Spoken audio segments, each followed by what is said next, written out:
Черное озеро, Казанская Лубянка, улица Дзержинского, проходящая вдоль парка Черное озеро, с первых лет советской власти известна располагавшимися здесь зданиями НКВД, а затем КГБ и МВД. Страсть человека к игре существует столько же, сколько и сам Homo sapiens. Уже на египетских гробницах изображали горожан, играющих в кости. В «Илиаде» Гомер описывает лотерею олимпийских богов, по которой определяли победителя сражений. В Древнем Тибете игорные диаграммы были начертаны на крышах храмов, а во времена Великой Римской империи ее граждане проигрывали дома, жен и детей. Азарт – одно из самых сильных чувств, порой оно выше любви, честолюбия и просто инстинкта самосохранения. Только человек, доведенный до предела в схватке с судьбой, может поставить на кон все, даже собственную жизнь. И поэтому очень часто от игры до преступления один шаг.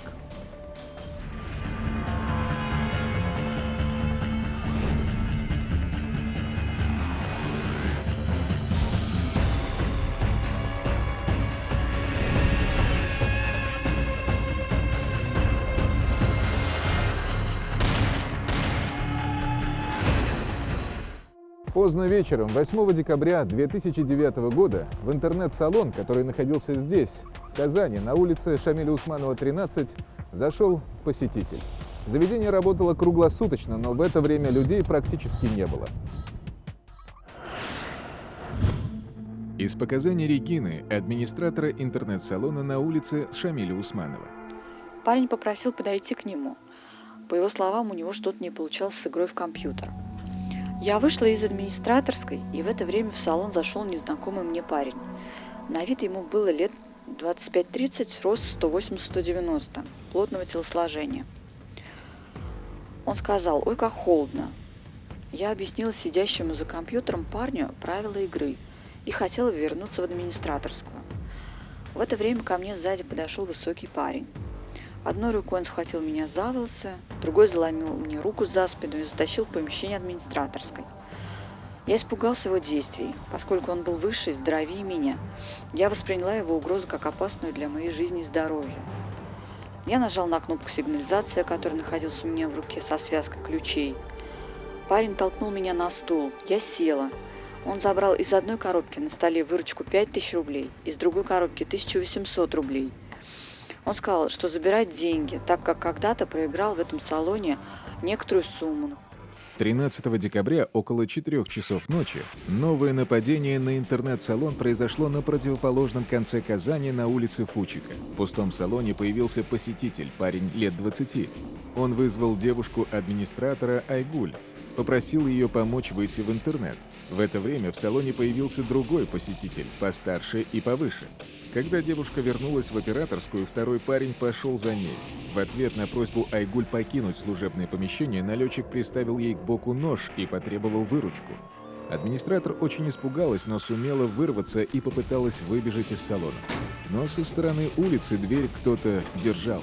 В итоге налетчики забрали из операторской 18 000 рублей выручки и скрылись в неизвестном направлении.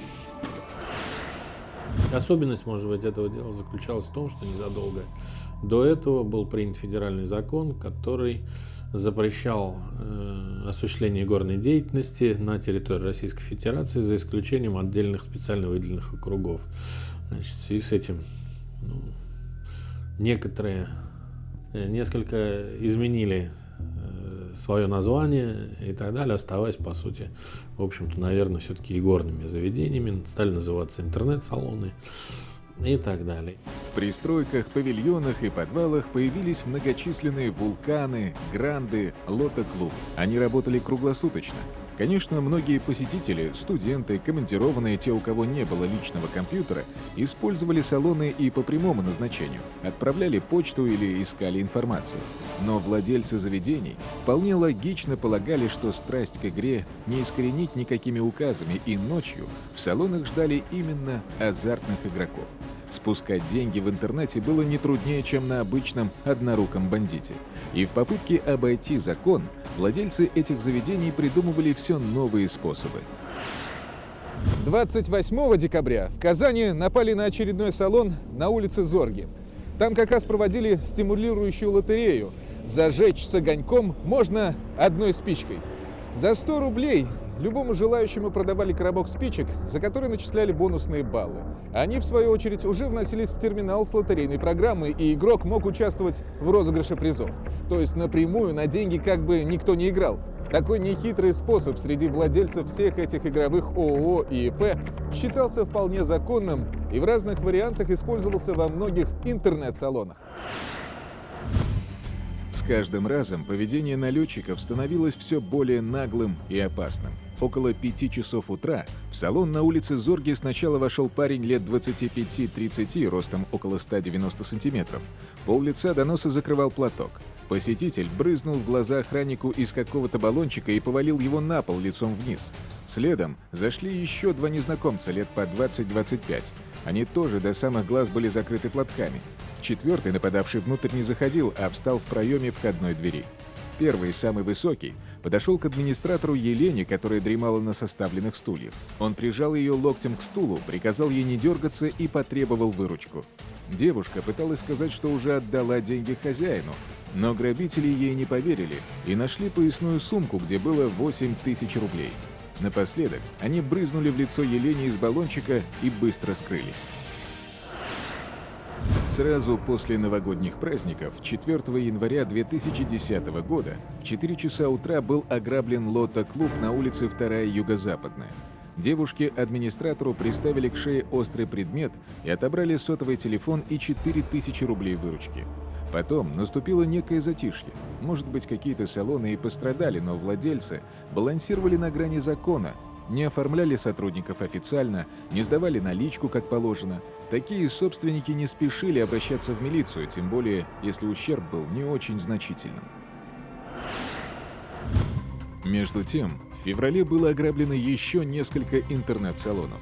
3 февраля неизвестные напали на заведение на улице Фучика. Угрожая ножом, они отобрали у девушки-администратора 10 000 рублей. При этом главарь попросил ее передать хозяевам, чтобы те закрыли свою точку. Мол, хватит содержать дьявольский бизнес. 5 февраля налетчики покуражились в салоне по улице Ломжинская, где, угрожая девушке-кассиру пистолетом, а охраннику ножом, отобрали всю выручку. 7 февраля в заведении на улице Адаратского грабители опять с применением оружия смогли забрать около 5000 рублей. В ходе расследования уголовного дела нам стало известно, что они очень четко, тщательно планировали совершение преступлений, заранее распределяли роли. Первоначально, прежде чем совершить нападение, кто-то из них под видом посетителей заходил в интернет-салон, находился там в течение какого-то определенного времени, играл на компьютерах, так скажем, разведал обстановку, сколько посетителей находится, где администратор, имеется ли видеонаблюдение, имеется ли охранник. Получив информацию, собрав информацию, выходил, передавал данную информацию другим участникам, распределяли роли, кто непосредственно будет нападать на охранника, кто будет его удерживать, кто будет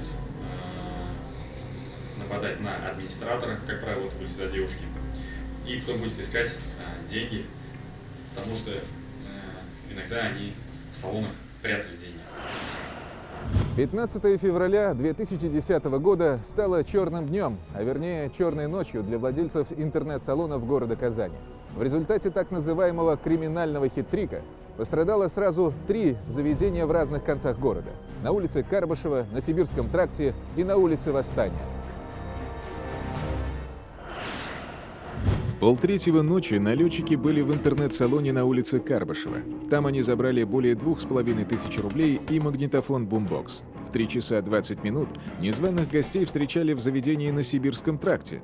Там улов грабителей составил более 15 000 рублей. С собой они прихватили монитор от компьютера и биту одного из сотрудников. В 4 часа утра было совершено нападение на интернет-салон на улице Восстания.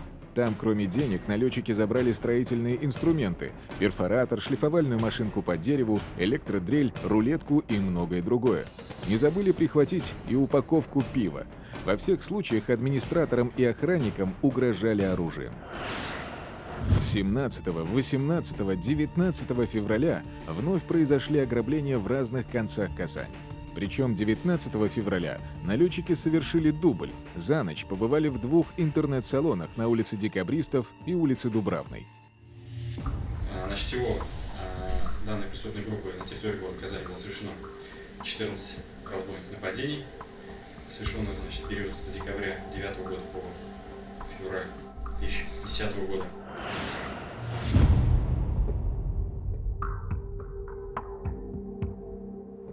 Уголовные дела по этим нападениям заводились в разных отделениях милиции города Казани. Расследования некоторых из них приостанавливались через 2 месяца в связи с невозможностью установить преступников. Но ограбления интернет-салонов следовали одно за другим. При этом налетчики использовали один и тот же сценарий. Да и по описаниям пострадавших и съемок с камер видеонаблюдения было видно, что действовали одни и те же люди. Вполне логично можно было предположить, что это организованная группа. Несколько дел по факту ограблений интернет-салонов были объединены в одно производство.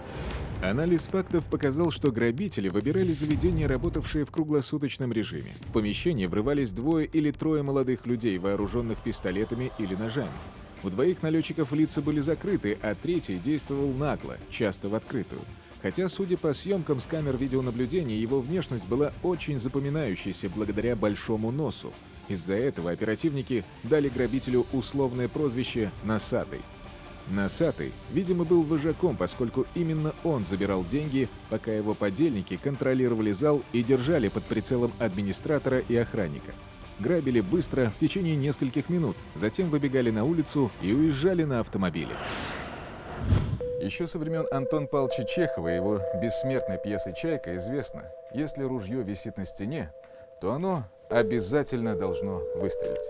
Пока преступники обходились без крови, но опыт сотрудников милиции подсказывал, любая банда рано или поздно начинает совершать убийство. Именно этого больше всего и опасалась следственно-оперативная группа. Как на работу они ездили, вычисляли эти салоны, посмотрели, где менее охраняемые, менее людные территории, и заходили. Они с этого доход, конечно, небольшой получали, но получали. За 3 месяца банда совершила 14 дерзких вылазок. Каждый раз грабители уходили с места преступления на зеленых «Жигулях» 99-й модели. Это также стало одной из зацепок. В одном из игровых салонов здесь на улице Восход удачная видеозапись появилась у нас в руках, как они там ведут переговоры. По этой видеозаписи вычислили машину, молодых людей. И чтобы с поличным их взять, за ними начали работать уже непосредственно, наблюдать довольно долго. Недели 3, наверное, мы за ними наблюдали. Наконец, оперативные разработки дали свои результаты. Сотрудники правоохранительных органов вышли на Носатого. Им оказался 32-летний Андрей Чернов. Отследили и его сообщников. Это были родной брат Андрея, 20-летний Олег Чернов, и 2 обычных казанских парня, 22-летний Айдар Фахруддинов и 24-летний Наиль Галиуллин. Абсолютно нормальные молодые люди, просто не осознали, наверное, чем занимаются. А старший брат, он больной человек, я так понимаю. Вот. Игроман, и плюс еще не совсем адекватный своих, грубо говоря, своего младшего, за кем должен следить, направлять на путь истинный, на путь правильный. Он его загнал в такую ловушку. Так как они нападавшие использовали огнестрельное оружие, значит, рано или поздно оно могло выстрелить. Но угроза такая существовала, поэтому было принято решение их как можно быстрее задержать, чтобы исключить его тяжкие последствия. Они пытались покинуть город Казань. У нас информация прошла, что они собираются покинуть город. Решили брать. И машину задержали, их там задержали. Не все были в одном месте. Потом параллельно провели задержание по домашним адресам, где находились они. Мы знали, где они все находятся. Практически в один вечер всех задержали. Андрей Чернов родился в семье офицера и сам стал профессиональным военным. Служил в военно-воздушных силах в гарнизоне в Курской области. Вся зарплата Чернова уходила в бездонные карманы одноруких бандитов. Постепенно он так увяз в своей зависимости, что залез в долги. Вместе с женой и ребенком вернулся в Казань, где жили родители. Жена не выдержала пагубной страсти мужа к одноруким бандитам и вместе с ребенком уехала к родителям. Но даже профессиональный и личный крах не вылечил игровую зависимость. Однажды Андрей Чернов увидел по телевизору сюжет об ограблении салона игровых автоматов. И тогда его осенило. Во всех бедах виноваты, конечно же, владельцы игорных залов. Бывший военный решил собрать группу для наказания этих предпринимателей. Это была его личная месть за свои беды. Чернов предложил участвовать в ограблениях 3 молодым людям, в том числе и родному младшему брату Олегу. Тот успел год проучиться на юридическом факультете, но был отчислен за неуспеваемость. Айдар Фахрудинов был другом Олега, а Наиль Галиуллин работал водителем-экспедитором в фирме родителей Черновых. Чтобы молодежь не думала, что они обыкновенные бандиты, Андрей сразу же подвел под будущие операции идеологическую базу. Наживо – дело вторичное. Главное – наказать салонщиков, чтобы не грабили народ. Чернов объяснил, что все эти конторы работают незаконно, прикрывают интернет-вывесками банальные игровые залы. Он для себя вывел, видимо, схему о том, что их деятельность незаконна, а, соответственно, если грабить награбленное, то, соответственно, и ответственности у него тоже не будет. Он убедил своего младшего брата Олега и его товарища о том, что если они будут совершать разбойные нападения на эти салоны, то, в принципе, никто не будет заявлять, и даже если их поймают, то им не грозит никакой серьезной ответственности. Но до благородного Робин Гуда этой преступной шайки было, конечно же, далеко. Компания лихо тратила награбленные деньги не на помощь бедным, а на свои собственные удовольствия и развлечения. Андрей Чернов шел в игровой салон, где проигрывал все, что награбил в другом игорном заведении. Новые набеги совершались без всякого графика, когда заканчивались деньги. Заходили втроем, все сначала играли, в течение 3-5 минут проиграли 300 рублей. С кем? С Олегом и с Айдаром. А Наиль был с вами? Наиль находился во дворах, ждал. На чем? На своей машине. Я играл вот здесь. На этом аппарате, да? Да. А кассир, администратор? Кассир находился у себя, потом я попросил его сюда подойти, выйти, чтобы еще положить денежки. Подошел к ней сзади вот здесь, поставил вот сюда к стеночке, сказал, что это ограбление, это спокойно, заберем с кассы деньги. Зашел я, подошел к кассе, взял деньги в коробочке, стопку денег, по-моему, около 3 или 4 тысяч. Вот. Ко мне подбежала кассирша, спросила, что вы делаете. И я говорю, я забираю кассу, потому что проиграл деньги в интернет-салоне. Она говорит, в каком салоне? В нашем? Я говорю, и в вашем тоже. И выбежал из здания. Наиль Галиуллин был штатным шофером преступной группы. Всегда ждал их где-нибудь во дворах на своей зеленой 99-й. А где находились? Я стоял на автомобиле вон там во дворе. Чтобы кассиры и администраторы быстрее отдавали деньги, а охрана не пыталась оказать сопротивление, на дело брали ножи и пистолеты. Жертвы при виде оружия парализовала от страха. В этот же день по месту жительства были проведены обыска, и в квартире у одного из участников были изъяты огнестрельное оружие, это самодельный револьвер, 3 пневматических пистолета и 2 ножа, которые они использовали для совершения нападений на салоны. При обыске на квартире у Фахрудинова изъяли самодельный револьвер с 2 патронами калибра 5,6 мм, ножи, часть похищенных денег. Выяснилось, что оружие принадлежит Андрею Чернову и было куплено у неустановленного лица. В обороте преступной группы было также 3 пневматических пистолета и ножи. Оперативники собрали множество других доказательств, специалисты, эксперты изучали улики. В нескольких салонах грабители попали в объектив камер наблюдения. Нужно было доказать, что на видео именно задержаны. Была проведена специальная портретная экспертиза. Специалисты по определенным меткам сравнивали видеоизображение и фотографии Чернова. Портретная экспертиза, она связана не только с отождествлением по лицу, а и по всей фигуре в целом, и по так называемым сопутствующим признакам, то есть по признакам функциональных проявлений, походка, жестикуляция, мимика. Но в основном используется лицо, потому что на лице больше всего признаков, и проявление признака индивидуальности на лице выражено гораздо более ярче, чем на остальных частях тела. Все потерпевшие четко опознали, и оружие опознали, и этих молодых людей всех опознали. Водитель, он тоже там в несколько заходил, когда не было кого-то из них. Ну, абсолютно доказано. Припертый к стенке показаниями свидетелей, съемками с камер видеонаблюдения и другими доказательствами, задержанные быстро во всем признались. Подозреваемые написали чистосердечные признания, многочисленные явки с повинной и схемы нападений, надеясь на лояльное отношение правосудия. Но обвинительное заключение ошеломило грабителей. Благородные, как они себя считали, борцы с ненавистными однорукими бандитами, стали бандой Чернова. А это в корне меняло степень их вины. В действиях преступной четверки сотрудники правоохранительных органов обнаружили все признаки банды: устойчивость, стабильность состава, согласованность преступных действий, тесную взаимосвязь между всеми членами.